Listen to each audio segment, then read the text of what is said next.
നമസ്കാരം. Prime time ന്യൂസിലേക്ക് എല്ലാ പ്രേക്ഷകർക്കും സ്വാഗതം. ഞാൻ പ്രജിൻ സി കണ്ണൻ. നോക്കാം വാർത്തകൾ വിശദമായി. ഡൽഹി മുഖ്യമന്ത്രി അരവിന്ദ് കെജ്രിവാളിനെ CBI അറസ്റ്റ് ചെയ്തു. തിഹാർ ജയിലിലെത്തി അറസ്റ്റ് രേഖപ്പെടുത്തുകയായിരുന്നു. കെജ്രിവാളിന്റെ ഹർജി സുപ്രീം കോടതി നാളെ കേൾക്കാനിരിക്കെയാണ് ഈ നടപടി. ബൽറാം അടങ്ങാട് നൽകും ഡൽഹിയിൽ നിന്നും അതിന്റെ കൂടുതൽ വിവരങ്ങൾ. ബൽറാം, കെജ്രിവാളിനെ കൃത്യമായി കുരുക്കുക, പൂട്ടുക എന്ന കൃത്യമായ ഉദ്ദേശം വെച്ചുള്ള CBI നീക്കമല്ല ഇപ്പോൾ നടന്നിരിക്കുന്നത്. നാളെ സുപ്രീം കോടതിയിൽ ഹർജി പരിഗണിക്കാനിരിക്കുന്നു. ആ ഹർജിയിൽ ഒരുപക്ഷെ കെജ്രിവാളിന് ജാമ്യം ലഭിക്കുകയാണെങ്കിൽ കൂടി അത് തടയുക, അല്ലെങ്കിൽ ജയിലിൽ നിന്നിറങ്ങുന്നത് തടയുക എന്ന ലക്ഷ്യം ഇതിന് പിന്നിലില്ലേ? പ്രജിൻ, തീർച്ചയായും അരവിന്ദ് കെജ്രിവാൾ ജയിലിൽ നിന്നും ഇറങ്ങുന്നത് തടയുക എന്ന് തന്നെയാണ് ഈ CBIയുടെ ഈ അപ്രതീക്ഷിത നീക്കത്തിന്റെ കാരണമായി വിലയിരുത്തേണ്ടത്. കാരണം അരവിന്ദ് കെജ്രിവാളിന്റെ ഹർജി നാളെ സുപ്രീം കോടതിയുടെ പരിഗണനയിലുണ്ട്. ആ ഹർജിയിൽ അദ്ദേഹത്തിന് ജാമ്യം ലഭിക്കാനുള്ള സാഹചര്യവും നിലനിൽക്കുന്നുണ്ട്. കാരണം ജാമ്യത്തിന്റെ കാര്യത്തിൽ ഏറ്റവും അടിസ്ഥാനമായി പരിഗണിക്കേണ്ടത് വിചാരണ കോടതി തന്നെയാണ്. കെജ്രിവാളിന് വിചാരണ കോടതി ജാമ്യം അനുവദിച്ചിരുന്നു ജൂൺ 20-ന്. എന്നാൽ ജൂൺ 23-ന് EDയുടെ ഹർജി പരിഗണിച്ചുകൊണ്ട് ഡൽഹി ഹൈക്കോടതി ആ ജാമ്യം തൽക്കാലത്തേക്ക് സ്റ്റേ ചെയ്യുകയായിരുന്നു. ആ സ്റ്റേ വീണ്ടും നീട്ടുകയാണ് ഇന്ന് ഉണ്ടായിരിക്കുന്നത്. അതിനിടെ കെജ്രിവാൾ സുപ്രീം കോടതിയെ സമീപിച്ചിരുന്നെങ്കിലും ഡൽഹി ഹൈക്കോടതിയുടെ വിധി വന്ന ശേഷം പരിഗണിക്കാം എന്നായിരുന്നു സുപ്രീം കോടതി എടുത്ത തീരുമാനം. ഇന്ന് വിധി വന്ന സാഹചര്യത്തിൽ നാളെ കെജ്രിവാളിന്റെ ഹർജി സുപ്രീം കോടതി പരിഗണിക്കുമെന്ന് ഉറപ്പായ ഘട്ടത്തിലാണ് രാത്രി വൈകിയ ശേഷം തിഹാർ ജയിലിലെത്തി കെജ്രിവാളിനെ CBI അറസ്റ്റ് ചെയ്യുന്ന ഒരു നീക്കം ഉണ്ടായിരിക്കുന്നത്. നേരത്തെ കവിതയെയും സമാനമായി ED കേസിൽ ആദ്യം അറസ്റ്റ് ചെയ്ത് തിഹാർ ജയിലിൽ കഴിയുന്നതിനിടെയാണ് CBI ജയിലിൽ വെച്ച് അറസ്റ്റ് രേഖപ്പെടുത്തിയത്. സമാനമായ നീക്കം കെജ്രിവാളിന്റെ ഭാഗത്തു നിന്നും ഉണ്ടായിരിക്കുന്നു. അതും അദ്ദേഹത്തിന് ജാമ്യം വിചാരണ കോടതി അനുവദിച്ച ശേഷമാണ്. അതിന് നിലവിൽ നിൽക്കുന്നത് സ്റ്റേ ആണ് എന്ന ഒരു സാഹചര്യത്തിലാണ് ഇത്തരത്തിലൊരു നീക്കം. കെജ്രിവാളിന് ജാമ്യം ലഭിച്ച് അദ്ദേഹം പുറത്തിറങ്ങാനുള്ള സാഹചര്യം നിലനിൽക്കുമ്പോൾ അത് തടയാൻ ലക്ഷ്യം വെച്ചുള്ള ഒരു നീക്കമായി തന്നെയാണ് ഇത് വിലയിരുത്തുന്നത്. സഞ്ജയ് സിംഗ് അല്പസമയം മുമ്പ് പ്രതികരിച്ചതും കെജ്രിവാളിന് ജാമ്യം ലഭിക്കാനുള്ള അല്ലെങ്കിൽ അദ്ദേഹം പുറത്തിറങ്ങാനുള്ള സാധ്യത നിലനിൽക്കുന്നു എന്നതിനാലാണ് ഇത്തരത്തിൽ അദ്ദേഹത്തിന്റെ അറസ്റ്റ് രേഖപ്പെടുത്തിയിരിക്കുന്നത് എന്നും ഇത് ഒരു വ്യാജ കേസാണ് CBI രജിസ്റ്റർ ചെയ്തിരിക്കുന്നത് എന്നും കേന്ദ്ര സർക്കാരിന്റെ ഗൂഢാലോചനയാണ് ഇതിന് പിന്നിൽ എന്നുമാണ് ആം ആദ്മിയുടെ പ്രതികരണം വന്നിരിക്കുന്നത്. എന്നാൽ ഏത് സാഹചര്യത്തിലാണ് ഇത്തരത്തിൽ രാത്രി വൈകിയ ശേഷം കെജ്രിവാളിനെ അറസ്റ്റ് ചെയ്യാനുണ്ടായ ഒരു സാഹചര്യം എന്നതടക്കമുള്ള കാര്യങ്ങൾ CBIയുടെ ഭാഗത്തുനിന്നും ലഭിക്കും. കേസിലാണ് നിലവിൽ തിഹാർ ജയിലിൽ അരവിന്ദ് കെജ്രിവാൾ കഴിയുന്നത്. അതിനിടയിലാണ് അതേ കേസുമായി ബന്ധപ്പെട്ടുകൊണ്ടുള്ള ഹർജി, ഒരു ജാമ്യ ഹർജി നാളെ സുപ്രീം കോടതി പരിഗണിക്കാനിരിക്കുന്നത്. അതിലൊരു പക്ഷേ ജാമ്യം ലഭിക്കുകയാണെങ്കിൽ ജയിലിൽ നിന്ന് പുറത്തിറങ്ങാൻ പാടില്ല അരവിന്ദ് കെജ്രിവാൾ. ആ ഒരു നീക്കത്തിലാണ് ഇപ്പോൾ CBI എത്തി ഇതേ കേസിൽ ഇപ്പോൾ കെജ്രിവാളിന്റെ അറസ്റ്റ് രേഖപ്പെടുത്തിയിരിക്കുന്നത്. ബൽറാം അടങ്ങാടിയാണ് ഡൽഹിയിൽ നിന്ന് വിശദാംശങ്ങൾ നൽകിയത്. മറ്റൊരു വാർത്തയിലേക്ക്. രാഹുൽ ഗാന്ധിയെ പ്രതിപക്ഷ നേതാവായി തെരഞ്ഞെടുത്തു. കോൺഗ്രസ് പാർലമെന്ററി പാർട്ടി നേതാവ് സോണിയാഗാന്ധി പ്രോട്ടം സ്പീക്കർക്ക് കത്തു നൽകി. ഇന്ത്യ മുന്നണി യോഗത്തിൽ കോൺഗ്രസ് തീരുമാനം അറിയിച്ചു. ഒറ്റക്കെട്ടായി എടുത്ത തീരുമാനമാണെന്ന് AICC general secretary KC Venugopal വ്യക്തമാക്കി. അതായത് കോൺഗ്രസ് പാർലമെന്ററി പാർട്ടി അധ്യക്ഷ ശ്രീമതി സോണിയാഗാന്ധി രാഹുൽ ഗാന്ധിയെ ലോക്സഭയിലെ പ്രതിപക്ഷ നേതാവാക്കി നിയമിച്ചുകൊണ്ടുള്ള കത്ത് പ്രോടൈം സ്പീക്കർ ഭർത്തൃഹരി മഹ്താബിന് എത്തിച്ചു കൊടുത്തിട്ടുണ്ട്. അങ്ങനെയല്ലെന്ന് ഇത് നിങ്ങളുടെ ഈ തീരുമാനം എങ്ങനെയാണ് വരേണ്ടത്? കോൺഗ്രസ് പാർട്ടിയാണ് തീരുമാനിക്കേണ്ടത്. പാർട്ടി നേതാവിനെ തീരുമാനിക്കുന്ന പ്രൊസീജിയറാണ്. പിന്നെ ഓട്ടോമാറ്റിക്കലി ഏറ്റവും വലിയ ഒറ്റക്കക്ഷിയുടെ നേതാവ് ലീഡർ ഓഫ് ഓപ്പോസിഷൻ ആവും. അതാണ് അതിൻ്റെ പ്രൊസീജിയർ. ഇന്ന് ചേർന്ന യോഗം അതല്ലല്ലോ ചർച്ച ചെയ്യുന്നത്. ഇന്ന് ചേർന്ന യോഗം ചർച്ച ചെയ്യുന്നത് സ്പീക്കർ ഇലക്ഷനാണ്. അതിന് എല്ലാ അംഗങ്ങളെയും പങ്കെടുപ്പിക്കാൻ തീരുമാനിച്ചിട്ടുണ്ട്. എല്ലാ പാർട്ടികളും ഉണ്ടായിരുന്നു. ഡെപ്യൂട്ടി സ്പീക്കർ സ്ഥാനം നൽകിയാൽ പത്രിക പിൻവലിക്കുമോ? ഇത്രേ ഉള്ളൂ. അതെല്ലാം തീർന്നല്ലോ. അവരെല്ലാം പങ്കെടുത്തല്ലോ. നിങ്ങൾ പിന്നെന്തിനാ പറയുന്നത്? അവരെല്ലാം പങ്കെടുത്തല്ലോ. അച്യുതൻ ചേതൻ ഡൽഹിയിൽ നിന്നും കൂടുതൽ വിവരങ്ങളുമായി. അച്യുതൻ, പ്രതിപക്ഷ നേതാവ് സ്ഥാനം ഏറ്റെടുക്കുമോ രാഹുൽ ഗാന്ധി എന്നൊക്കെയുള്ള അഭ്യൂഹങ്ങളും ആശങ്കകളൊക്കെ ഉണ്ടായിരുന്നു. ആദ്യമൊന്നും വഴങ്ങിയിരുന്നില്ല രാഹുൽ ഗാന്ധി എന്ന വാർത്തകൾ നേരത്തെ പുറത്തു വന്നു. പക്ഷേ ഇപ്പോൾ ഒറ്റക്കെട്ടായി ആ തീരുമാനം എടുക്കുന്നു. അതിൽ രാഹുൽ ഗാന്ധി വഴങ്ങുന്നു, അല്ലെങ്കിൽ സമ്മതം മൂളുന്നു. ആ രീതിയിൽ ലോക്സഭയിൽ പ്രതിപക്ഷ നേതാവായി രാഹുൽ ഗാന്ധി എത്തും. അതല്ലേ വിവരങ്ങൾ? തീർച്ചയായിട്ടും ബ്രിജിൻ, കാരണം ഇനിയുള്ള 5 വർഷം പ്രതിപക്ഷത്തെ നയിക്കാൻ യോഗ്യൻ രാഹുൽ എന്ന് തന്നെയാണ് ഇപ്പോൾ പാർട്ടി തീരുമാനിച്ചിരിക്കുന്നത്. നേരത്തെ തന്നെ ആ തീരുമാനം കൈക്കൊണ്ടിരുന്നുവെങ്കിലും രാഹുലിനെ അത് അറിയിക്കുന്ന ഘട്ടത്തിൽ രാഹുൽ തന്നെ വിസമ്മതം പല ഘട്ടത്തിൽ രേഖപ്പെടുത്തിയിരുന്നു. എന്നാൽ ഒടുവിൽ കോൺഗ്രസ് പാർട്ടിയിലെ തന്നെ നേതാക്കളുടെ ആ സമ്മർദ്ദത്തിന് രാഹുൽ വഴങ്ങിക്കൊണ്ട് ആ പ്രതിപക്ഷ നേതാവ് എന്ന സ്ഥാനം ഏറ്റെടുത്തിരിക്കുകയാണ്. ഇന്ന് ഇന്ത്യ സഖ്യം ഒരു യോഗം ചേർന്നിരുന്നു. ആ യോഗത്തിന് ശേഷമാണ് KC വേണുഗോപാൽ ഇക്കാര്യം അറിയിക്കുന്നത്. എന്നാൽ ഇത് നേരത്തെ പാർട്ടി തന്നെ തീരുമാനിച്ച ഒരു കാര്യമാണെന്നാണ് അദ്ദേഹം വ്യക്തമാക്കിയത്. ഇന്ന് ചേർന്ന ഇന്ത്യ യോഗത്തിലല്ല ഈ തീരുമാനമെടുത്തത്. ഇന്ത്യ യോഗം ചേർന്നത് സ്പീക്കർ തെരഞ്ഞെടുപ്പുമായി ബന്ധപ്പെട്ട കാര്യങ്ങൾ ചർച്ച ചെയ്യാനാണ് എന്നതാണ് അദ്ദേഹം വ്യക്തത വരുത്തിയത്. ഇതുമായി ബന്ധപ്പെട്ട്, അതായത് ഏതെങ്കിലും ഒപ്പമുള്ള കക്ഷികൾക്ക് എതിർപ്പുണ്ടോ എന്ന ചോദ്യത്തിന് അദ്ദേഹം അറിയിച്ചത് ഇത് പാർട്ടിയുടെ, അതായത് പൊതുവെ പ്രതിപക്ഷത്തിന്റെ ഒരു കക്ഷി നിന്ന് നോക്കുമ്പോൾ ഭൂരിപക്ഷമുള്ളത് കോൺഗ്രസിന് തന്നെയാണ്. അത് അവകാശപ്പെട്ട ഒന്ന് തന്നെയാണ്. തീരുമാനം എടുക്കേണ്ടതും കോൺഗ്രസ് ആണ് എന്നുള്ള കാര്യമാണ് അദ്ദേഹം വ്യക്തമാക്കിയത്. ശരി, ആ രീതിയിൽ ഏറ്റവും വലിയ ഒറ്റകക്ഷിയുടെ ലീഡർ ആളെ തെരഞ്ഞെടുക്കുക, അയാളായിരിക്കും പ്രതിപക്ഷ നേതാവാകുക. ആ കാര്യമാണ് ഇപ്പോൾ നടന്നിരിക്കുന്നത്. കോൺഗ്രസ് ഒറ്റക്കെട്ടായി രാഹുൽ ഗാന്ധിയുടെ പേര് നിർദ്ദേശിക്കുകയും അതിന് രാഹുൽ ഗാന്ധി സമ്മതം അറിയിക്കുകയായിരുന്നു. അങ്ങനെ ലോക്സഭയിൽ പ്രതിപക്ഷ നേതാവായി രാഹുൽ ഗാന്ധി എത്തുന്നു. അച്യുതനാണ് വിശദാംശങ്ങൾ നൽകിയത്. തിരികെ എത്താം ഇടവേളയ്ക്ക് ശേഷം. Welcome back. Prime time news തുടരുന്നു. അടുത്ത റിപ്പോർട്ടിലേക്ക്. രാഹുൽ ഗാന്ധി റായ്ബറിൽ നിന്നുള്ള ലോക്സഭാംഗമായി സത്യപ്രതിജ്ഞ ചെയ്തു. ഭരണഘടനയുടെ പകർപ്പ് ഉയർത്തിപ്പിടിച്ചായിരുന്നു സത്യപ്രതിജ്ഞ. ചടങ്ങിനിടെ അസദുദ്ദീൻ ഒവൈസി പലസ്തീൻ അനുകൂല മുദ്രാവാക്യവും BJP അംഗം ഛത്രപാൽ സിംഗ് ഹിന്ദുരാഷ്ട്ര മുദ്രാവാക്യവും ഉയർത്തിയത് വിവാദമായി. That I will uphold the sovereignty and integrity of India and that I will faithfully discharge the duty upon which I am about to enter. Jai Hind, Jai Samvidhan. പ്രതിപക്ഷ നിരയുടെ നായകന്റെ ശരീരഭാഷയോടെയാണ് രാഹുൽ ഗാന്ധി സത്യപ്രതിജ്ഞ ചെയ്യാൻ വേദിയിലെത്തിയത്. വലതുകൈയിൽ ഭരണഘടനയുടെ പകർപ്പുയർത്തി രാഹുൽ ഭരണപക്ഷത്തെ അഭിവാദ്യം ചെയ്തു. തുടർന്ന് ഇംഗ്ലീഷിൽ സത്യവാചകം ചൊല്ലി. ജയ് ഹിന്ദ്, ജയ് സംവിധാൻ മുദ്രാവാക്യങ്ങൾ ഉയർത്തി രാഹുൽ വേദിയിൽ നിന്ന് മടങ്ങുമ്പോൾ കോൺഗ്രസ് അംഗങ്ങൾ എഴുന്നേറ്റു നിന്ന് അഭിവാദ്യം ചെയ്തു. സാക്ഷ്യം വഹിക്കാൻ സോണിയാഗാന്ധിയും പ്രിയങ്ക ഗാന്ധിയും ലോക്സഭയുടെ സന്ദർശക ഗ്യാലറിയിൽ എത്തിയിരുന്നു. സത്യപ്രതിജ്ഞയ്ക്ക് ശേഷം അസദുദ്ദീൻ ഒവൈസി പലസ്തീൻ അനുകൂല മുദ്രാവാക്യമുയർത്തിയത് വിവാദമായി. ജയ് ഭീം, ജയ് മീം, ജയ് തെലങ്കാന, ജയ് ഫലസ്തീൻ, തക്ബീർ, അല്ലാഹു അക്ബർ. ഭരണപക്ഷ അംഗങ്ങൾ പ്രതിഷേധിച്ചു. ഉത്തർപ്രദേശിൽ നിന്നുള്ള BJP അംഗം ഛത്രപാൽ സിംഗ് ഗാംഗ്വാർ ജയ് ഹിന്ദുരാഷ്ട്ര മുദ്രാവാക്യം ഉയർത്തിയതിൽ പ്രതിപക്ഷവും പ്രതിഷേധിച്ചു. ജയ് ഹിന്ദുരാഷ്ട്ര, ജയ് ഭാരത്.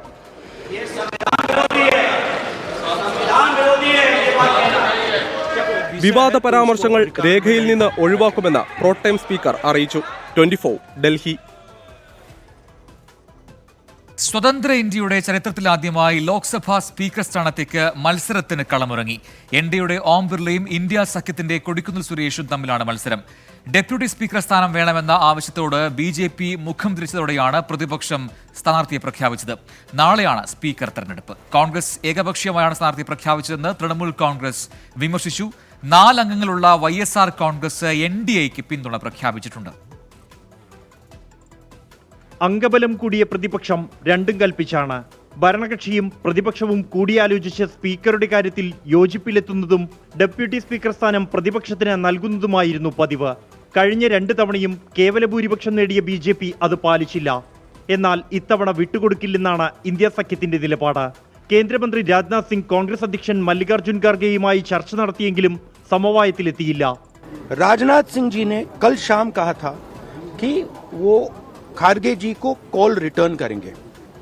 अभी तक राजनाथ सिंह जी ने खारगे जी का कॉल रिटर्न नहीं किया है. तो मोदी जी कह रहे हैं कंस्ट्रक्टिव कोऑपरेशन हो और फिर हमारे नेता को इंसल्ट करा जा रहा है. ഇതോടെ പ്രതിപക്ഷം കൊടിക്കുന്നിൽ സുരേഷിനെ സ്പീക്കർ സ്ഥാനാർത്ഥിയായി പ്രഖ്യാപിച്ചു. മാവേലിക്കര MP-യായ കൊടിക്കുന്നിൽ സുരേഷ് പത്രിക സമർപ്പിച്ചു. ഏകപക്ഷീയമായ ഒരു സ്പീക്കർ സ്ഥാനാർത്ഥിയെ പ്രഖ്യാപിക്കുകയാണെങ്കിൽ തീർച്ചയായും നമ്മുടെ ഭാഗത്തുനിന്ന് അപ്പോൾ തന്നെ ഇന്ത്യ സഖ്യത്തിന്റെ സ്ഥാനാർത്ഥിയെ പ്രഖ്യാപിക്കും. അതിന് വലിയ യോഗം ചേരേണ്ട കാര്യമില്ല, ആശയവിനിമയം നടത്തിയാൽ മതിയല്ലോ. സ്പീക്കർ പദവിയിൽ ഓം ബിർളയ്ക്ക് തുടർച്ച നൽകാനാണ് BJPയുടെ തീരുമാനം. TDP സ്പീക്കർ സ്ഥാനം ആവശ്യപ്പെട്ടിരുന്നെങ്കിലും ഇവരുമായി ധാരണയിലെത്തിയാണ് ഓം ബിർളയെ വീണ്ടും സ്ഥാനാർത്ഥിയാക്കിയത്. JP നദ്ദയടക്കമുള്ള നേതാക്കൾക്കൊപ്പമെത്തി ഓം ബിർളയും നാമനിർദ്ദേശ പത്രിക നൽകി. നാളെ രാവിലെ 11 മണിക്കാണ് സ്പീക്കർ തെരഞ്ഞെടുപ്പ്. NDAയ്ക്ക് 293 ഇന്ത്യ സഖ്യത്തിന് 233 അംഗങ്ങളുടെ പിന്തുണയാണുള്ളത്. 24 ഡൽഹി. സ്പീക്കർ തെരഞ്ഞെടുപ്പിനെ ഒറ്റക്കെട്ടായി നേരിടുമെന്ന് കെ രാധാകൃഷ്ണൻ MP. കൊടിക്കുന്നിലിന്റെ സ്ഥാനാർത്ഥിത്വത്തെക്കുറിച്ച് ഇന്ത്യ മുന്നണിയിൽ അഭിപ്രായമില്ല. ഡെപ്യൂട്ടി സ്പീക്കർ സ്ഥാനം സംബന്ധിച്ച് ഇതുവരെ ഭരണപക്ഷം തീരുമാനം അറിയിച്ചിട്ടില്ലെന്നും കെ രാധാകൃഷ്ണൻ പറഞ്ഞു. നമ്മുടെ ഈ സ്പീക്കർ തെരഞ്ഞെടുപ്പിൽ ഇന്ത്യ സഖ്യം ഒരുമിച്ച് നിൽക്കാൻ വേണ്ടിയുള്ള തീരുമാനമാണ് എടുത്തിരിക്കുന്നത്. പലവട്ടവും ഗവൺമെൻറ്റുമായിട്ട് ചർച്ച ചെയ്തു. സാധാരണഗതിയിൽ ഡെപ്യൂട്ടി സ്പീക്കർ സ്ഥാനം പ്രതിപക്ഷത്തിനാണ് കൊടുക്കാറ്. ആദ്യം സ്പീക്കർ തെരഞ്ഞെടുപ്പ് കഴിയട്ടെ, അതിനുശേഷം എന്നുള്ളതാണ് അവർ പറയുന്നത്. ഇപ്പം ഈ ഡെപ്യൂട്ടി സ്പീക്കർ സ്ഥാനം അവർ നൽകിയാൽ ഇവിടെ ഈ സ്ഥാനത്ത് നിന്ന് പിന്മാറാൻ അല്ല, അത് അവർ ഇതുവരെ തീരുമാനം അറിയിച്ചിട്ടില്ല. അറിയിച്ചാൽ അതിന്റെ കാര്യം കാലത്ത്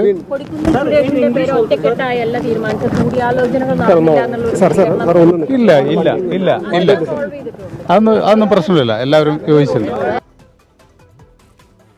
നേരത്തെ അരവിന്ദ് കെജ്രിവാളിന്റെ അറസ്റ്റുമായി ബന്ധപ്പെട്ടുകൊണ്ട് പുതിയൊരു അപ്ഡേറ്റ് ഇപ്പോൾ ഈ മിനിറ്റിൽ വരുന്നു. നിലവിൽ കെജ്രിവാളിന്റെ അറസ്റ്റ് രേഖപ്പെടുത്തിയിട്ടില്ല എന്ന് CBI പറയുന്നു. മറിച്ച് കെജ്രിവാളിനെ തിഹാർ ജയിലിൽ ചോദ്യം ചെയ്തു എന്നാണ് ഇപ്പോൾ CBI വൃത്തങ്ങളിൽ നിന്നുള്ള ഏറ്റവും പുതിയ സൂചന. അതിന്റെ വിശദാംശങ്ങൾ അറിയേണ്ടതുണ്ട്. ഉടൻ അറസ്റ്റ് ചെയ്യും എന്നാണ് ഇപ്പോൾ CBI വൃത്തങ്ങൾ വ്യക്തമാക്കുന്നത്. നിലവിൽ ആ അറസ്റ്റ് ആ രീതിയിൽ രേഖപ്പെടുത്തപ്പെട്ടിട്ടില്ല. പക്ഷേ അവിടെ എത്തി കെജ്രിവാളിനെ ചോദ്യം ചെയ്യാനുണ്ടായത് എന്നാണ് CBI വൃത്തങ്ങൾ നൽകുന്ന സൂചന. അതിന്റെ കൂടുതൽ വിവരങ്ങൾ അല്പസമയത്തിനകം ലഭ്യമാകുമെന്ന് പ്രതീക്ഷിക്കുന്നു. അടുത്ത റിപ്പോർട്ടിലേക്ക്. ബീഹാർ ചോദ്യപേപ്പർ ചോർച്ചാ കേസിൽ വെളിപ്പെടുത്തലുമായി ഹസാരിബാഗ് പ്രിൻസിപ്പൽ ചോദ്യപേപ്പർ കൊണ്ടുവന്ന ഡിജിറ്റൽ ലോക്കർ കട്ടർ ഉപയോഗിച്ച് തകർത്തു എന്നാണ് പ്രിൻസിപ്പലിന്റെ മൊഴി. ലോക്കർ തകരാറില്ലാതിനെ തുടർന്നാണ് കട്ടർ ഉപയോഗിച്ചതെന്നാണ് വിശദീകരണം. നാഷണൽ ടെസ്റ്റിംഗ് ഏജൻസിയുടെ സുതാര്യത ഉറപ്പാക്കാൻ രക്ഷിതാക്കളുടെയും വിദ്യാർത്ഥികളുടെയും അഭിപ്രായം തേടുമെന്ന് ഉന്നതതല സമിതി അറിയിച്ചു. മാറ്റിവെച്ച നീറ്റ് PG പരീക്ഷാ തീയതി ഉടൻ പ്രഖ്യാപിക്കും. ഹസാരിബാഗിലെ നീറ്റ് UG പരീക്ഷാ സെന്ററായ സ്കൂളിൽ ചോദ്യപേപ്പർ കൊണ്ടുവന്ന ഡിജിറ്റൽ ലോക്കർ തുറക്കാൻ കഴിയാതെ വന്നതോടെ കട്ടർ ഉപയോഗിച്ച് തകർത്തെന്നാണ് സ്കൂൾ പ്രിൻസിപ്പലിന്റെ വെളിപ്പെടുത്തൽ. ലോക്ക് തകരാറിലായതോടെ NTA ബന്ധപ്പെട്ടപ്പോൾ കട്ടർ ഉപയോഗിച്ച് തുറക്കാൻ അറിയിച്ചെന്നും പ്രിൻസിപ്പൽ പറഞ്ഞു. ഡിജിറ്റൽ ലോക്കറിന് എങ്ങനെ തകരാറുണ്ടായി എന്നത് അന്വേഷണ സംഘം പരിശോധിക്കുന്നുണ്ട്. ചോദ്യപേപ്പറുകൾ സെന്ററുകളിലേക്ക് അയച്ചതിൽ ചില കൊറിയർ സ്ഥാപനങ്ങൾ വീഴ്ച വരുത്തിയതായും അന്വേഷണത്തിൽ കണ്ടെത്തി. നാഷണൽ ടെസ്റ്റിംഗ് ഏജൻസിയുടെ സ്വകാര്യത ഉറപ്പാക്കാൻ രൂപീകരിച്ച ഉന്നതതല സമിതിയുടെ ആദ്യ യോഗത്തിൽ നിർണായക തീരുമാനങ്ങൾ കൈക്കൊണ്ടു. വിദ്യാർത്ഥികളുടെയും രക്ഷിതാക്കളുടെയും അഭിപ്രായം തേടിയ ശേഷം മാറ്റങ്ങൾ വരുത്താനാണ് സമിതിയുടെ തീരുമാനം. പരീക്ഷകൾ പുനരാരംഭിക്കുന്നതിന് ശക്തമായ സംവിധാനം ഏർപ്പെടുത്തുന്നതിനാണ് മുൻഗണനയെന്നും സമിതി അറിയിച്ചു. നീറ്റ് UG ചോദ്യപേപ്പർ ചോർച്ചാ കേസിൽ ബീഹാറിൽ പോലീസിൽ നിന്ന് CBI സംഘം തെളിവുകൾ ശേഖരിച്ചു. DIG, ഡെപ്യൂട്ടി SP റാങ്കിലുള്ള ഉദ്യോഗസ്ഥരുടെ 2 അംഗ CBI സംഘമാണ് ബീഹാറിലെത്തിയത്. 24 ഡൽഹി. മലബാറിൽ +1 സീറ്റ് പ്രതിസന്ധി ഉണ്ട് എന്ന് സമ്മതിക്കുന്നു സർക്കാർ. മലപ്പുറത്ത് താൽക്കാലിക ബാച്ച് അവതരിപ്പിക്കാൻ തത്വത്തിൽ തീരുമാനവുമായി. പ്രതിസന്ധിയെക്കുറിച്ച് പഠിക്കാൻ 2 അംഗ സമിതിയെ ചുമതലപ്പെടുത്തി. എന്നാൽ 2 അംഗ സമിതിയെ നിയോഗിച്ച സർക്കാർ തീരുമാനം മുസ്ലിം ലീഗ് തള്ളി. മുഴുവൻ വിദ്യാർത്ഥികൾക്കും സീറ്റ് ലഭിക്കും വരെ സമരം തുടരുമെന്നാണ് ലീഗിന്റെ തീരുമാനം. വിദ്യാർത്ഥി സംഘടനാ പ്രതിനിധികളുമായി നടത്തിയ ചർച്ചയിൽ മലപ്പുറത്ത് +1 സീറ്റ് പ്രതിസന്ധിയുണ്ടെന്ന വിദ്യാഭ്യാസ മന്ത്രി V ശിവൻകുട്ടി അംഗീകരിച്ചു. നിലവിലെ കണക്ക് പ്രകാരം 7478 സീറ്റുകളുടെ കുറവ് ജില്ലയിലുണ്ട്. സീറ്റുകൾ വർദ്ധിപ്പിക്കുന്നത് പ്രായോഗികമല്ലെന്നും അധിക ബാച്ചുകൾ അനുവദിക്കണമെന്നും SFI, KSU അടക്കമുള്ള വിദ്യാർത്ഥി സംഘടനകൾ ആവശ്യപ്പെട്ടു. ഇതിന് പരിഹാരമായാണ് താൽക്കാലിക ബാച്ചുകൾ അനുവദിക്കാമെന്ന് ധാരണയിലെത്തിയത്. മലപ്പുറം ജില്ലയിലെ നിലവിലെ സാഹചര്യം കണക്കിലെടുത്ത് ഇക്കാര്യം പരിശോധിച്ച് റിപ്പോർട്ട് നൽകുവാൻ 2 പേരടങ്ങുന്ന ഒരു കമ്മിറ്റിയെ നിയോഗിച്ചിരിക്കുകയാണ്. Higher secondary joint director academic, Malappuram RDD എന്നിവരെയാണ് ചുമതലപ്പെടുത്തിയിരിക്കുന്നത്. ജൂലൈ 5-നകം സമിതി റിപ്പോർട്ട് സർക്കാരിന് നൽകണം. ആ റിപ്പോർട്ടിന്റെ അടിസ്ഥാനത്തിൽ നിയമാനുസരണമുള്ള അടുത്ത പ്രവേശന നടപടികൾ ആരംഭിക്കും. സപ്ലിമെന്ററി അലോട്ട്മെന്റിന് ശേഷം മാത്രമേ സ്കോൾ കേരളയിൽ പ്രവേശനം തുടങ്ങാവൂ എന്ന ആവശ്യവും സർക്കാർ അംഗീകരിച്ചു. ഇതോടൊപ്പം ക്ലാസുകൾ നഷ്ടപ്പെടുന്നവർക്കായി ബ്രിഡ്ജ് കോഴ്സുകൾ നടത്തും. 14 വിദ്യാർത്ഥി സംഘടനകളാണ് ചർച്ചയിൽ പങ്കെടുത്തത്. ഓരോ വർഷവും മലപ്പുറത്ത് സീറ്റ് പ്രതിസന്ധി ഉണ്ടാകുന്ന സാഹചര്യത്തിൽ ശാശ്വത പരിഹാരം വേണമെന്ന് വിദ്യാർത്ഥി സംഘടനകൾ ആവശ്യപ്പെട്ടു. 24 തിരുവനന്തപുരം. മലബാറിലെ +1 സീറ്റ് പ്രതിസന്ധിയിൽ ഇന്നും വ്യാപക പ്രതിഷേധമുണ്ടായി. KSU വിദ്യാഭ്യാസ ബന്ദ് ആചരിച്ചു. മുസ്ലിം യൂത്ത് ലീഗ് നിയമസഭയിലേക്ക് നടത്തിയ മാർച്ചിൽ സംഘർഷമുണ്ടായി. സീറ്റ് പ്രതിസന്ധി ഉണ്ടെന്ന് സർക്കാർ സമ്മതിച്ചതിനെ സ്വാഗതം ചെയ്യുന്നുവെന്ന് KSU സംസ്ഥാന അധ്യക്ഷൻ അലൗഷ്യസ് സേവ്യർ പറഞ്ഞു.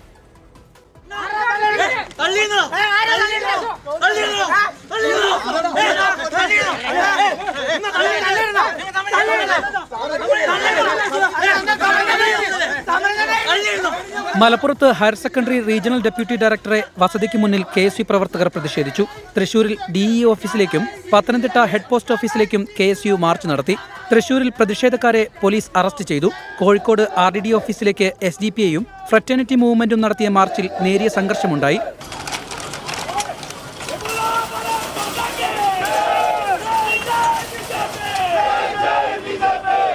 വിദ്യാർത്ഥി സംഘടനകളുമായി നടത്തിയ ചർച്ചയ്ക്കൊടുവിൽ സീറ്റ് പ്രതിസന്ധിയുണ്ടെന്ന് സർക്കാർ സമ്മതിച്ചതിനെ KSU സംസ്ഥാന അധ്യക്ഷൻ അലോഷ്യസ് സേവ്യർ സ്വാഗതം ചെയ്തു. ഈ വിഷയവുമായി ബന്ധപ്പെട്ട് സീറ്റ് കുറവുണ്ട് എന്ന് മന്ത്രി തുറന്ന് സമ്മതിച്ചിരിക്കുകയാണ്. അതിനെ ഞങ്ങൾ സ്വാഗതം ചെയ്യുന്നു. +1 സീറ്റ് പ്രതിസന്ധിയിൽ സർക്കാർ നൽകിയ ഉറപ്പിൽ വിശ്വാസമെന്നും സമരത്തിൽ നിന്ന് പിന്മാറുന്നുവെന്നും SFI സംസ്ഥാന സെക്രട്ടറി PM മാർഷോ. നിലവിൽ ലഭ്യമായിട്ടുള്ള ഉറപ്പുകൾ, ആ ഉറപ്പുകൾക്കകത്ത് ഞങ്ങൾ തൃപ്തരാണ്. സ്വാഭാവികമായിട്ടും അതിനെ പൂർണ്ണാർത്ഥത്തിൽ അംഗീകരിക്കുകയാണ് എന്നുള്ളതാണ്. MSF ഉൾപ്പെടെയുള്ള വിദ്യാർത്ഥി സംഘടനകൾ ഇപ്പോഴും സമരമുഖത്താണ്. സമരം തുടരണമോ പിൻവലിക്കണോ എന്ന ഇവരുടെ അന്തിമ തീരുമാനം അടുത്ത ദിവസമുണ്ടാകും. 24 മലപ്പുറം. ഇപ്പോൾ ലഭിക്കുന്ന മറ്റൊരു വാർത്തയിലേക്കാണ് ഇനി. അട്ടപ്പാടി ചുരത്തിൽ മരം വീണ് വൻ ഗതാഗത കുരുക്ക്. ചുരത്തിലെ 6ാം വളവിലാണ് മരം വീണത്. റോഡിന്റെ 2 വശങ്ങളിലായി നിരവധി വാഹനങ്ങൾ ഇപ്പോഴും കുടുങ്ങിക്കിടക്കുന്നു എന്നാണ് വാർത്ത. നിഖിൽ പ്രമേഷ് നൽകുന്ന ഏറ്റവും പുതിയ അപ്ഡേറ്റുകൾ പാലക്കാട് നിന്നും. നിഖിൽ, എപ്പോഴാണ് ഈ മരം വീണത്? എന്താണ് യഥാർത്ഥത്തിൽ അവിടെ സംഭവിച്ചത്? ഇപ്പോൾ ഈ ഗതാഗതം അത് പൂർണ്ണമായും തടസ്സപ്പെട്ട നിലയിൽ തന്നെയാണോ ചുരത്തിൽ? ഏതാണ്ട് 10 മണി കഴിഞ്ഞാണ്, അതായത് വളരെ കുറച്ച് സമയം മാത്രമായിട്ടുള്ളൂ ഈ മരം വീണിട്ട്. ആഗള്ളി അട്ടപ്പാടി മേഖലയിലെല്ലാം തന്നെ കഴിഞ്ഞ 24 മണിക്കൂറായി ഇടവിട്ടാണെങ്കിലും ശക്തമായ മഴയാണ് ലഭിച്ചുകൊണ്ടിരിക്കുന്നത്. ഇതേ തുടർന്നാണ് ശക്തമായ കാറ്റിനും മഴയിലും ഏതാണ്ട് 10 മണിയോടുകൂടി അട്ടപ്പാടി ചുരത്തിൽ മരം വീഴുന്ന സാഹചര്യം ഉണ്ടായത്. ചുരത്തിലെ 6ാം വളവിലാണ് മരം കടപുഴകി വീണത്. ഗതാഗതം തടസ്സപ്പെട്ടതോടെ ഇരുഭാഗത്തും നിരവധി വാഹനങ്ങൾ കുടുങ്ങിയിരിക്കുകയാണ്. ഈ മരം ഇതുവരെ മുറിച്ചു മാറ്റാൻ കഴിഞ്ഞിട്ടില്ല. അതുകൊണ്ട് തന്നെ ഇരുഭാഗങ്ങളിൽ നിന്നുമായി വാഹനങ്ങൾ ഇങ്ങനെ നിരയായി നിൽക്കുകയാണ്. സ്ത്രീകളും കുട്ടികളും ഉൾപ്പെടെ ധാരാളം യാത്രക്കാർ ഈ വാഹനങ്ങളിലുണ്ട്. മഴക്കാലത്ത് ചുരത്തിലുണ്ടാകുന്ന ഇത്തരം അടിയന്തര ഘട്ടങ്ങളെ നേരിടാൻ പ്രത്യേക സജ്ജീകരണങ്ങളൊന്നും തന്നെ ഒരുക്കിയിട്ടില്ല എന്നുള്ളത് വളരെ പ്രധാനപ്പെട്ട ഒരു കാര്യമാണ്. പ്രധാനപ്പെട്ട ഒരു പാതയാണ്. സത്യത്തിൽ കോയമ്പത്തൂരിലേക്കൊക്കെ പോകുന്ന ആളുകൾ വരെ അതുവഴി യാത്ര ചെയ്യാറുണ്ട്. എന്തായാലും ഈ ആളുകൾ ഒരുപാടധികം കുരുങ്ങിക്കിടക്കുന്ന ഒരു സാഹചര്യമാണ്. അട്ടപ്പാടി മേഖലയിലേക്ക് എത്തുന്നതിന് വേണ്ടിയുള്ള ആളുകളും തിരിച്ച് മണ്ണാർക്കാട് ഭാഗത്തേക്കൊക്കെ വരുന്ന ആളുകളടക്കം ചുരത്തിൽ ഇപ്പോൾ കുരുങ്ങിക്കിടക്കുന്ന ഒരു സാഹചര്യമാണുള്ളത്. രാത്രി ആയതുകൊണ്ടും ശക്തമായ മഴ ഉള്ളതുകൊണ്ടും ഫയർഫോഴ്സ് സംഘത്തിനൊക്കെ അവിടേക്ക് എത്തിച്ചേരുന്നതിന് തന്നെ ഒരുപാട് പരിമിതികളുണ്ട്. അത് മാത്രമല്ല, ഈ മരം മുറിച്ചു മാറ്റണമെങ്കിലും കൂടുതൽ സൗകര്യങ്ങൾ അവിടേക്ക് എത്തിക്കേണ്ടതുണ്ട്. അതിനും കാലതാമസം എടുക്കുന്നു എന്നുള്ളതാണ് ഏറ്റവും പ്രധാനപ്പെട്ട കാര്യം. അതുകൊണ്ട് തന്നെ രാത്രിയിൽ അല്പസമയം കൂടി അവിടെ തന്നെ ഇപ്പോൾ ഈ വാഹനങ്ങളിലുള്ള ആളുകൾക്ക് കുരുങ്ങിക്കിടക്കേണ്ട സാഹചര്യം ഉണ്ടാക്കുകയാണ്. എന്തായാലും ഈ മരം മുറിച്ചു മാറ്റാൻ ഇതുവരെ പൂർണ്ണമായി കഴിഞ്ഞിട്ടില്ല. ശരി, നിഖിൽ പ്രമേഷാണ് അപ്ഡേറ്റുകൾ നൽകിയത് പാലക്കാട് നിന്നും. ഇനി നേരത്തെ സൂചിപ്പിച്ച വാർത്തയിലേക്കാണ്. ഡൽഹി മുഖ്യമന്ത്രി അരവിന്ദ് കെജ്രിവാളിന്റെ അറസ്റ്റ് രേഖപ്പെടുത്തിയിട്ടില്ല എന്ന് CBI വൃത്തങ്ങൾ അറിയിക്കുന്നു. തിഹാർ ജയിലിലെത്തി CBI സംഘം കെജ്രിവാളിനെ ചോദ്യം ചെയ്തു. ഉടൻ അറസ്റ്റ് രേഖപ്പെടുത്തുമെന്നാണ് ഏറ്റവും പുതിയ സൂചനകൾ. ബൽറാം റിങ്ങാടി ഡൽഹിയിൽ നിന്നും ചേരുന്ന വിവരങ്ങളുമായി. ബൽറാം, എന്താണ് ഈ നാടകീയ നീക്കങ്ങൾ, നാടകീയ സംഭവങ്ങൾ അവിടെ തിഹാർ ജയിൽ നടക്കുന്നു? CBI സംഘം അവിടെ എത്തി ചോദ്യം ചെയ്തു എന്ന് പറയുന്നുണ്ട്. അപ്പോൾ അതിനൊക്കെയുള്ള സാഹചര്യവും പശ്ചാത്തലവും എന്താണ്? നിലവിൽ ഈ അറസ്റ്റ് രേഖപ്പെടുത്തിയില്ല എന്നും ഉറപ്പിക്കുന്നുണ്ടോ CBI വൃത്തം? പ്രജിൻ, നാടകീയമായ നീക്കങ്ങൾ തന്നെയാണ് CBIയുടെ ഭാഗത്തു നിന്നുണ്ടായിരിക്കുന്നത്. CBI വൃത്തങ്ങൾ തന്നെയാണ് ഈ കെജ്രിവാളിനെ ജയിലിലെത്തി തങ്ങൾ അറസ്റ്റ് രേഖപ്പെടുത്തി എന്ന വിവരം ആദ്യം പുറത്ത് വിടുന്നത്. ഇതിന്റെ അടിസ്ഥാനത്തിൽ വാർത്തകൾ വരികയും ഈ CBI സുപ്രീം കോടതി നാളെ അദ്ദേഹത്തിന്റെ ഹർജി പരിഗണിക്കാനിരിക്കെ നടക്കുന്ന ഈ നാടകീയ നീക്കം, അതിനെതിരെ രാഷ്ട്രീയ പ്രതികരണങ്ങൾ വരികയും ചെയ്തതിന് പിന്നാലെയാണ് ഈ അറസ്റ്റ് ചെയ്തു എന്ന റിപ്പോർട്ടുകൾ CBI തന്നെ നിഷേധിക്കുന്നത്. CBI ഔദ്യോഗികമായല്ല ഇക്കാര്യം നിഷേധിച്ചിരിക്കുന്നത്. CBI വൃത്തങ്ങൾ അറിയിക്കുന്നത് നിലവിൽ അറസ്റ്റ് രേഖപ്പെടുത്തിയിട്ടില്ല എന്നുള്ളതാണ്. അതേസമയം കെജ്രിവാളിനെ ജയിലിലെത്തി ചോദ്യം ചെയ്തു എന്ന് CBI വൃത്തങ്ങൾ വ്യക്തമാക്കുന്നുണ്ട്. 2 ദിവസങ്ങളായി ചോദ്യം ചെയ്തു എന്നാണ് നിലവിൽ ലഭ്യമാകുന്ന വിവരം. അദ്ദേഹത്തിന്റെ അറസ്റ്റ് ഉടൻ രേഖപ്പെടുത്തിയേക്കുമെന്നുള്ള സൂചനകളുണ്ട്. അതിൽ തന്നെ CBIയിൽ നിന്നും ചില മുതിർന്ന ഉദ്യോഗസ്ഥർ നൽകുന്ന സൂചനയനുസരിച്ച് നാളെ സുപ്രീം കോടതിയുടെ ഭാഗത്തു നിന്നുണ്ടാകുന്ന ഡൽഹി മദ്യനയ അഴിമതി കേസുമായി ബന്ധപ്പെട്ടാണ് ED നേരത്തെ അറസ്റ്റ് രേഖപ്പെടുത്തിയതും അറസ്റ്റ് ചെയ്തതും പിന്നീട് ജയിലിൽ അടക്കുന്നതൊക്കെ. അപ്പോൾ മറ്റൊരു ഏജൻസി ആ രീതിയിൽ ജയിലിലെത്തിയൊക്കെ ചോദ്യം ചെയ്യണമെങ്കിൽ അതിന് കൃത്യമായ അനുമതി ലഭിക്കേണ്ടതല്ല. അപ്പോൾ അതൊക്കെ ലഭിച്ച ശേഷം, ആ പ്രൊസീജിയറൊക്കെ കഴിഞ്ഞ ശേഷം CBI സംഘം എത്തി എന്നാണോ മനസ്സിലാക്കേണ്ടത്? തീർച്ചയായും പ്രജിൻ, ഇക്കാര്യത്തിൽ ജയിൽ അധികൃതരുടെ അനുമതിയാണ് പ്രധാനമായും ലഭിക്കേണ്ടത്.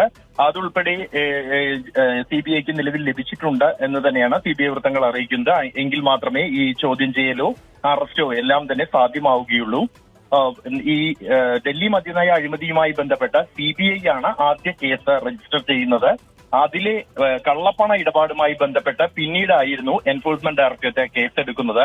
ED രജിസ്റ്റർ ചെയ്ത കേസിലാണ് കെജ്രിവാളിനെ ആദ്യം അറസ്റ്റ് ചെയ്തത്.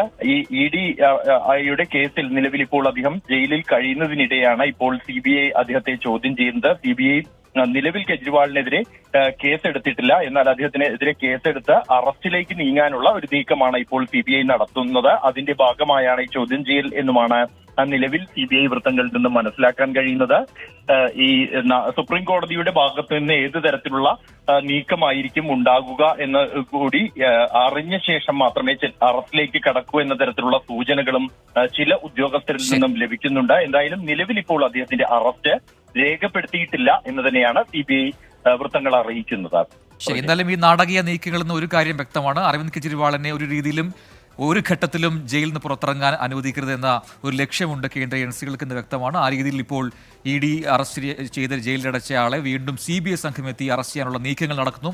നാളെ ഒരുപക്ഷേ ED കേസുമായി ബന്ധപ്പെട്ടുകൊണ്ട് ജാമ്യം ലഭിക്കുകയാണെങ്കിൽ ജയിലിൽ നിന്ന് പുറത്തിറങ്ങാൻ പാടില്ല എന്നൊരു ഉദ്ദേശം അതിന് പിന്നിലുണ്ട് എന്ന കാര്യം വ്യക്തവുമാണ്. ബൽറാം നെടുങ്ങാടിയാണ് ഡൽഹിയിൽ നിന്ന് വിശദാംശങ്ങൾ നൽകിയത്. തിരികെ വാർത്തകളിലേക്ക്.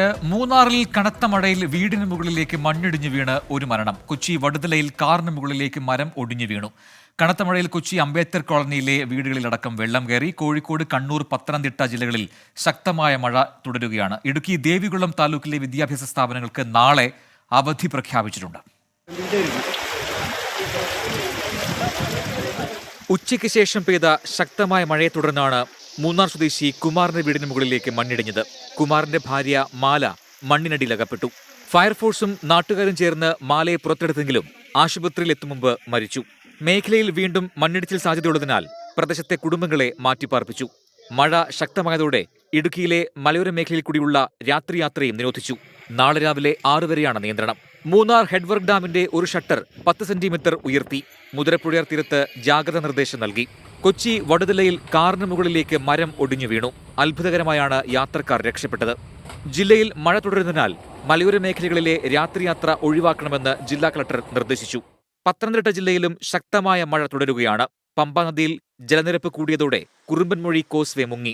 കനത്ത മഴയിൽ കോഴിക്കോട് വിലങ്ങാട് ടൗണിലുള്ള പഴയ ആരോഗ്യ ഉപകേന്ദ്രത്തിന്റെ മേൽക്കൂര തകർന്നു വീണു. കണ്ണൂർ ജില്ലയിലെ പലയിടങ്ങളിലും കനത്ത മഴ പെയ്തു.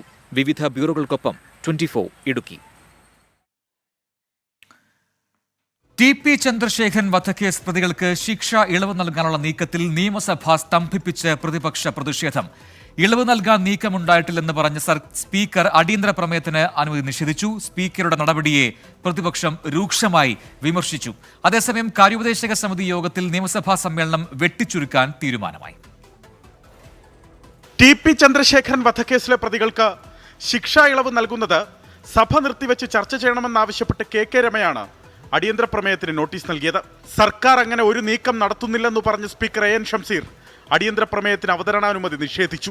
TP ചന്ദ്രശേഖരൻ കൊലപാതക കേസ് പ്രതികൾക്ക് ശിക്ഷ ഇളവ് നൽകാൻ ശ്രമിക്കുന്നതായി പറയപ്പെടുന്ന നീക്കത്തെ സംബന്ധിച്ചാണ്. ഇത്തരമൊരു നീക്കം ഉണ്ടായിട്ടില്ല എന്ന കാര്യം ഇതിനകം വ്യക്തമാക്കപ്പെട്ടു കഴിഞ്ഞ സാഹചര്യത്തിൽ ഇക്കാര്യത്തിൽ മറ്റ് അടിയന്തര പ്രാധാന്യമില്ലാത്തതിനാൽ ചട്ടം 52(5) പ്രകാരം നോട്ടീസ് നിരക്കുകയാണ്.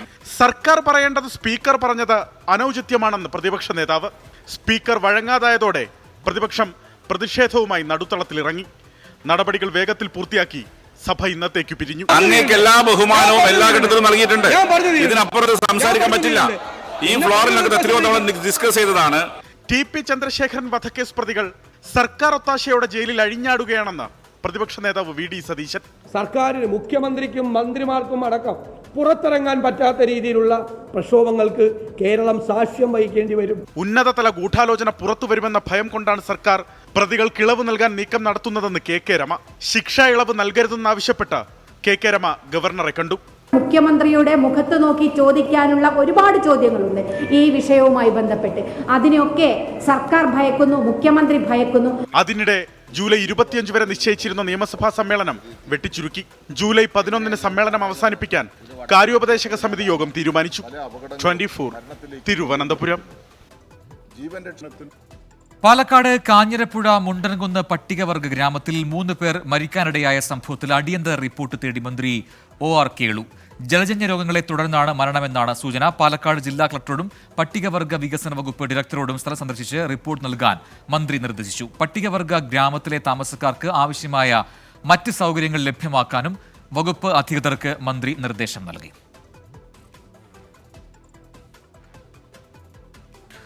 ലോക്സഭാ തെരഞ്ഞെടുപ്പ് തോൽവിക്ക് പിന്നാലെ സ്വയം വിമർശനവും പരസ്പര ആരോപണങ്ങളുമായി LDF കക്ഷികൾ. ജനങ്ങൾ വിമർശിക്കുന്നതിൽ അസഹിഷ്ണുതകളാകരുതെന്ന് CPI സംസ്ഥാന സെക്രട്ടറി ബിനോയ് വിശ്വം ബ്രാഞ്ച് സെക്രട്ടറിമാർക്ക് കത്തിലൂടെ മുന്നറിയിപ്പ് നൽകി. ചരിത്രത്തെ മാത്രം ആശ്രയിച്ച് ഇടതുപക്ഷത്തിന് വളർച്ചയുണ്ടാകില്ലെന്ന് CPIML general secretary Dipankar Bhattacharya 24-നോട് പറഞ്ഞു. അതിനിടെ മുഖ്യമന്ത്രിക്കെതിരായ തോമസ് ചാഴികാടന്റെ വിമർശനം LDFൽ ഉന്നയിക്കേണ്ടതില്ലെന്ന് കേരള കോൺഗ്രസ് എമ്മിൽ ധാരണയായി.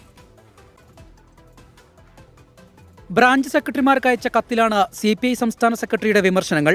ജനങ്ങളോട് ഇടപെടുമ്പോൾ വിനയം വേണം, ജനവിശ്വാസം ഇടിയുന്നതിൽ സ്വയം പരിശോധന വേണമെന്നും കത്തിൽ പറയുന്നു. തിരിച്ചുവരാനുള്ള ഏറ്റവും പ്രധാനപ്പെട്ട മാർഗം ജനങ്ങളുമായുള്ള ബന്ധം പുനഃസ്ഥാപിക്കുകയാണ്. യാഥാർത്ഥ്യങ്ങളെ തൊടാത്ത വ്യാഖ്യാനം കൊണ്ടോ ഉപരിപ്ലവമായ വിശകലന സാമർഥ്യം കൊണ്ടോ പ്രശ്നങ്ങൾ പരിഹരിക്കാൻ കഴിയില്ലെന്ന മുഖ്യമന്ത്രിക്കെതിരായ പരോക്ഷ വിമർശനവും കത്തിലുണ്ട്. ഇടതുപക്ഷം സ്വയം വിമർശനത്തിന് തയ്യാറാവേണ്ട കാലഘട്ടമാണെന്നും തെറ്റുകളെ ബോധ്യപ്പെട്ടാൽ തിരുത്താൻ തയ്യാറാകണമെന്നും ബിനോയ് വിശ്വം പിന്നീട് പ്രതികരിച്ചു. വിമർശിക്കുമ്പോൾ കമ്മ്യൂണിസ്റ്റുകാർ ആ വിമർശനത്തിന്റെ ലക്ഷ്യങ്ങളെയും ഉള്ളടക്കത്തെയും പറ്റി ചിന്തിക്കുമ്പോൾ പശ്ചാത്തലങ്ങളെപ്പറ്റിയും ക്ഷേത്രത്തെപ്പറ്റിയും മറുഭാഗത്ത് നിൽക്കുന്ന ആശയമായാലും വ്യക്തിയായാലും അതിനെപ്പറ്റിയും സമഗ്രതയിൽ മനസ്സിലാക്കാൻ കഴിയേണ്ടവരാണ്.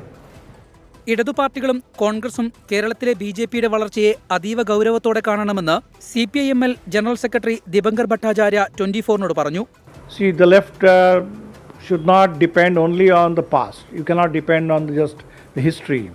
So in the past there have been major struggles, there have been major electoral successes. There are 34 years of left rule in Bengal, decades of left rule in Tripura. That's all good reference points for history. കഴിഞ്ഞ ദിവസം ചേർന്ന steering committee യോഗത്തിൽ മുഖ്യമന്ത്രിക്കെതിരായ Thomas ചാഴിക്കാടന്റെ വിമർശനങ്ങൾ LDFൽ ഉന്നയിക്കില്ല. ഇക്കാര്യം Jose K Mani തന്നെ steering committee യോഗത്തെ അറിയിച്ചു. രാജ്യസഭാ seat ലഭിച്ച സാഹചര്യത്തിലാണ് വിമർശനങ്ങൾ ഒഴിവാക്കുന്നത്. തോൽവിയിൽ കൂട്ടുത്തരവാദിത്വമുണ്ടെന്നും മുഖ്യമന്ത്രിയെ വിമർശിക്കേണ്ടെന്നുമാണ് ജോസ് കെ മാണി സ്റ്റിയറിംഗ് കമ്മിറ്റിയിൽ പറഞ്ഞത്. വിവിധ ബ്യൂറോകൾക്കൊപ്പം 24 തിരുവനന്തപുരം. പ്രമുഖ ഫുഡ് ബ്രാൻഡായ യൂണിറ്റേഴ്സിന്റെ ബ്രാൻഡ് അംബാസിഡറായി ചലച്ചിത്ര താരം പത്മശ്രീ മോഹൻലാൽ. യൂണിറ്റേഴ്സിന്റെ കൊച്ചി കോർപ്പറേറ്റ് ഓഫീസിൽ നടന്ന ചടങ്ങിൽ യൂണിറ്റേഴ്സ് ചെയർമാൻ ഡോക്ടർ M ഷഹീർ ഷായും മോഹൻലാലും ചേർന്ന് കരാറിൽ ഒപ്പുവെച്ചു. ഭക്ഷ്യോൽപ്പന്നങ്ങൾ ഏറ്റവും മികച്ച ക്വാളിറ്റിയിൽ ലോകമെമ്പാടും എത്തിക്കാൻ പ്രതിജ്ഞാബദ്ധരാണെന്ന് യൂണിറ്റേഴ്സ് chairman doctor M Shaheer Shah പറഞ്ഞു. CPIM നേതൃത്വത്തിനെതിരെ തുറന്നടിച്ച് പാർട്ടിയിൽ നിന്ന് പുറത്തായ കണ്ണൂർ ജില്ലാ കമ്മിറ്റി മുൻ അംഗം മനു തോമസ്. യുവജന കമ്മീഷൻ അധ്യക്ഷൻ M ഷാജറിന് സ്വർണ്ണക്കടത്ത് സംഘവുമായുള്ള ബന്ധത്തെക്കുറിച്ച് പരാതി നൽകിയിട്ടും ഫലമുണ്ടായില്ലെന്ന് DYFI കണ്ണൂർ ജില്ലാ മുൻ പ്രസിഡന്റായിരുന്ന മനു തോമസ് വെളിപ്പെടുത്തി. കൊട്ടേഷൻ സംഘങ്ങളെ സഹായിക്കുന്ന പാർട്ടിയല്ല CPIM എന്നായിരുന്നു പാർട്ടി ജില്ലാ സെക്രട്ടറി MV ജയരാജന്റെ മറുപടി. CPIM കണ്ണൂർ ജില്ലാ കമ്മിറ്റി അംഗവും DYFI മുൻ ജില്ലാ സെക്രട്ടറിയുമായിരുന്ന M ഷാജറിന് സ്വർണ്ണക്കടത്ത് കൊട്ടേഷൻ സംഘങ്ങളുമായി ബന്ധമുണ്ടെന്നായിരുന്നു മനു തോമസിന്റെ പരാതി അന്വേഷിക്കാൻ പാർട്ടി കമ്മീഷനെ നിയോഗിച്ചു. എന്നാൽ നടപടിയൊന്നുമുണ്ടായില്ല. ഷാജറിന് യുവജന കമ്മീഷൻ ചെയർമാനായി നിയമനവും ലഭിച്ചു. പിന്നാലെയാണ് മനു തോമസ് പാർട്ടിയുമായി അകന്നത്. പാർട്ടി അംഗത്വം പുതുക്കാനും തയ്യാറായില്ല. കഴിഞ്ഞ ദിവസം ചേർന്ന ജില്ലാ കമ്മിറ്റി യോഗം മനു തോമസിനെ നീക്കി.